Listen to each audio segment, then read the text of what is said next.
ఆమె లైట్ గానే ఉంటుంది, తాగినాక మనమే టైట్ అవుతాం. హీరోలు చెప్పేటటువంటి ప్రొడక్ట్ వాళ్ళు వాడతారా సార్? వాళ్ళు వాడేది మనకు చెప్తారా? ఎప్పుడైతే కంపెనీ ఓనర్లకి లాజిక్ అర్థమైందో ఇక మనం క్వాలిటీ మీద ఫోకస్ చేయాల్సిన అవసరం లేదు. సమంత చేతిలో పెడితే సబ్బ అమ్ముడుపోతుంది, అమితాబ్ బచ్చన్ చెప్తే అగరబత్తీలు కూడా అమ్ముడుపోతాయి. ఇప్పుడు నేను క్వాలిటీ గురించి టెన్షన్ పడాల్సిన అవసరమే. ఎక్కువ పెద్ద ఫాలోయింగ్ ఉన్నటువంటి సెలబ్రిటీని పట్టుకుంటే నా పని అయిపోద్దని ఒక లైన్ లోకి వచ్చేసారు. ఇదే కాన్సెప్ట్ మీద తెలుగులో ఒక సినిమా వచ్చింది, దాని పేరు ధృవ. మీకు డౌట్ ఉంటే సాయంత్రం ఇంటికి పోయి ఆ సినిమా పెట్టుకొని రామ్ చరణ్ చెప్తాడు నువ్వు ఏ నీళ్ళు తాగాలి, ఏ మెడిసిన్ వేసుకోవాలి, ఏ చదువు చదవాలనో ఒక బిజినెస్ మ్యాన్ డిసైడ్ చేస్తాడు అని. అది వాస్తవం కాదు సార్? వాస్తవం కాదా?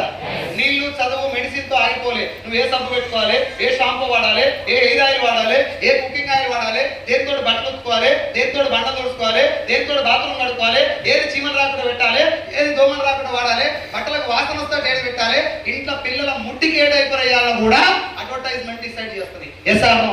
నువ్వు ఇంట్లో కూర్చొని జస్ట్ టీవీ చూస్తున్నారో నీ ఇంట్లో ప్రొడక్ట్ ఆటోమేటిక్ వచ్చి పడుతుంది. నీకు తెలుసు మేడ్ మిక్సే క్వాలిటీ అని, కానీ గోకుడు పెట్టినాక మేడ్ మిక్స్ వాడు, గోకుడు పెట్టగానే మేడ్ మిక్స్ తెచ్చుకుంటుంది. Yes or no?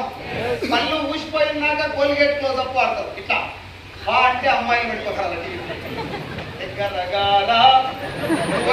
దగ్గరగా రాను దూరం దొబ్బేయి తప్పు కొడుతున్నారు. Yes or no? టీవీలో అడ్వర్టైజ్మెంట్ వచ్చేది నిజం కాదు, అబద్ధం అని మన అందరూ తెలిసినా అదేందో మ్యానిపులేషన్ అంతే. లైఫ్ బాయ్ ఎక్కడ ఉందో ఆరోగ్యం అక్కడ ఉంది అనగానే లైఫ్ బాయ్ రుద్దిరు, అడిగిపోయినాక రుద్దిరు దాన్ని. ఇప్పుడు వావ్ మమ్మీ అనగానే సంతూర్ వాడతారు. రేపు పొద్దున రెక్సోనా గురించి ఆడిబాగా వస్తే ఏది వాడతారు? అంటే మనం ఇది వాడాలనేది మన చేతిలో. అక్కడ ఏ మ్యూజిక్ వేస్తే ఆ మ్యూజిక్ ఎగురుతున్నాం మనం, బరాత్ ఎగిరినాడు. Yes or no? నా పాయింట్ ఏంటంటే ఇది మంచిది కాదు, మా ఎన్ని మంచి మా వాడుకోరు, నా పాయింట్ అది కాదు. మీరు ఒక మాట చెప్పండి, ఏదన్నా ఒక విషయం పోనీ ఒక హోటల్లో ఇడ్లీ బాగుందని ఎవరు చెప్పాలి?